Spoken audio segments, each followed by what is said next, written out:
Online education Sharda school चोरानगर।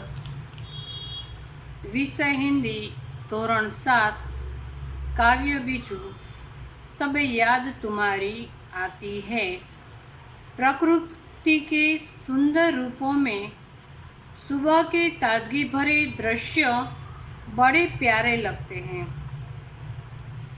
इस तरह वर्षा का मौसम भी बड़ा सुहावना होता है। इन प्रकृति के इन मनोहर रूपों की रचना ईश्वर ने की है,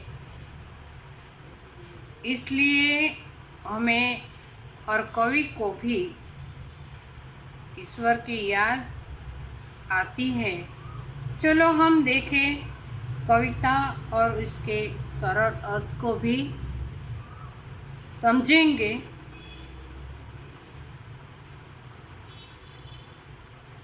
जब बहुत सुबह चिड़िया उठकर कुछ गीत खुशी के गाती है, कलियां दरवाजे खोल खोल जब दुनिया पर मुस्काती है।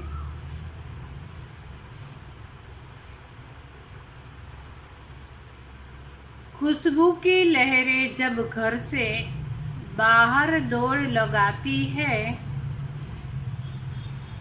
हे जग के सृजनहार प्रभु, तब याद तुम्हारी आती है। कवि क्या कहना चाहते हैं? कवि कहते हैं, चिड़िया भोर में जल्दी उठकर इस तरह चहचहाने लगती है जैसे वे खुशी के कुछ गीत गा रही हो। कलियां भी अपने दरवाजे यानी कि पंखुड़ियां खोल खोल कर दुनिया पर मुस्काती हुई लगती है। खुशबू की लहरें फूलों में से निकलकर चारों ओर फैलने लगती है। तब इस सृष्टि की रचना करने वाले प्रभु यह सब देखकर मुझे तुम्हारी याद आती है। जब छमछम बूंदे गिरती है, जब छमछम बूंदे गिरती है, बिजली चमचम कर जाती है, मैदानों में बनबागों में जब हरियाली लहराती है,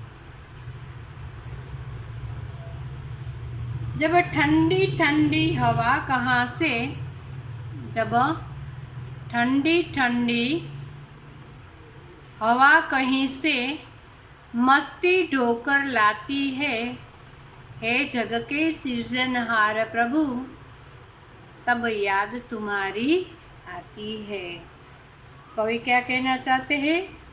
चलो हम जाने। जब छमछम बूंदे गिरती है, वर्षा ऋतु में छम छम कर वर्षा की बूंदें गिरती है और चमचम करती बिजली चमकती है। और जब मैदानों, वनों और बागों में हरियाली लहराती है, जब ठंडी ठंडी हवा भी पता नहीं कहाँ से आती है, जब ठंडी ठंडी हवा भी पता नहीं हमें कि कहाँ से आती है, अपने साथ सारी मस्ती ढोकर लाती है, मस्ती उठाकर लाती है। यह सब देखकर सृष्टि के रचना करने वाले सृजनहार ईश्वर की याद हमें आती है। चलो આપણે એનો ભાવાનુવાદ કરીએ, એટલે કે ગુજરાતીમાં अनुवाद શીખડાવું। चिड़िया भोर में जल्दी उठकर इस तरह चहचहाने लगती है, એટલે કે જ્યારે વહેલી સવારે પક્ષીઓ ઉઠીને એવી રીતે કલરવ કરવા લાગે છે જાણે ગીત ખુશીના ગાતા ન હોય, એટલે કે ખુશીના ગીત ગાઈ રહ્યા હોય એવું લાગતું હોય છે। એટલું સરસ કલરવ એનો હોય છે। કળીઓ પણ પોતાના દ્વાર એટલે કે પાંખડીઓને ખોલે છે અને પાંખડીઓ ખોલી અને સરસ મજાની ફૂલ ખીલે છે અને આ ખીલેલું ફૂલ જોઈ અને લોકોને આનંદ થાય છે.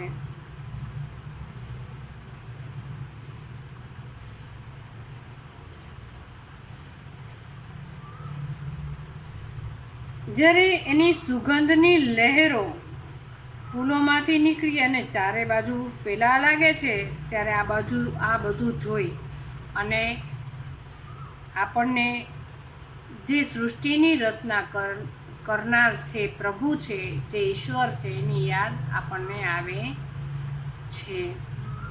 જબ છમછમ બૂંદે ગીરતી હૈ, વર્ષા ઋતુ હોય ત્યારે સરસ મજાના છમછમ કરતા વરસાદના ટીપા નીચે પડતા હોય છે. આપણે બધા સાંભળીએ છીએ, સરસ મજાનો અવાજ આવતો હોય. ધ્યાનથી સાંભળો ને તો સરસ મજાનો અવાજ સંભળાય. ચમચમ બીજળી ચમકે એટલે બહાર આપણે ઘનઘોર વાદળા હોય તો વાદળાની પાછળ શું હોય? વીજળી ચમકારા મારતી હોય, ચમ કરતી. ત્યારે આ બધું જોઈએ ત્યારે આપણને ભગવાન દેખાઈ જાય, ભગવાનની યાદ આવવા માંડે કે હે ભગવાન, આટલો બધો વરસાદ, આટલી બધી વીજળી. ઘણાને તો વીજળીની પણ બીક લાગે અને વરસાદની બીક લાગે, પણ કોઈ દિવસ ક્યારેય કોઈ પણ વસ્તુથી ડરવાનું નહીં, કારણ કે બધી જ ભગવાનની માયા છે, બધી જ ભગવાનની સૃષ્ટિ છે. એ પોતે જેમ ચલાવે એમ જ આપણે ચાલવું પડતું હોય છે. તો વર્ષા ઋતુની અંદર ચમચમ કરતા વરસાદના ટીપા નીચે પડતા હોય છે અને ચમચમ કરતી વીજળીઓ ચમકતી હોય છે. ત્યારે મેદાનો અને બગીચાઓની અંદર વરસાદ પડવાને કારણે જે હરિયાળી, ખેતરો લહેરાતા હોય અને એની ઉપરથી જ્યારે ઠંડો પવન, મસ્ત મજાનો ઠંડો પવન આવતો હોય, એ પોતાની મસ્તીની સાથે આવતો હોય ભરપૂર, ત્યારે આપણને આ સૃષ્ટિના સર્જનહાર છે, આ સૃષ્ટિના રચયિતા છે ઈશ્વર, એની આપણને યાદ આવે છે.